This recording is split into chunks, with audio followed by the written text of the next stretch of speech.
كاين واحد العدد المداخل. اولا الدوله المغربيه خاصها دير استراتيجيه متكامله وجريئه وشجاعه لمحاربه الغش ولمحاربه التلاعب بالاموال العموميه وتبذير الاموال العموميه، كل الاشكال ديال الريع والغش على المستوى الاقتصادي ولا السياسي وفي كل مجال. خاصها هذه المؤسسه اللي هي مفروض منها كتمثل الشعب، مفروض انه يتم احكام يعني الولوج لها باي طريقه.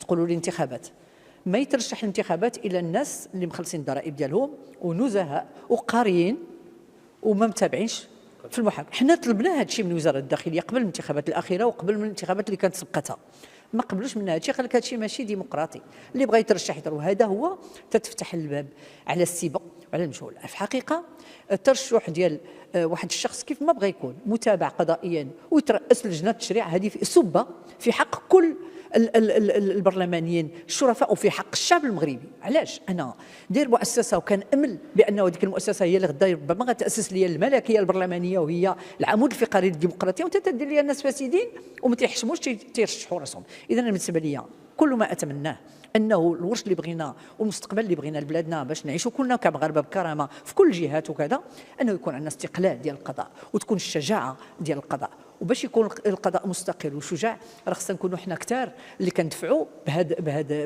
الاتجاه. واليوم المتابعه راه سيد كان متابع، راه ماشي يستقل. ولاش طلعتي على انت عارف راسك؟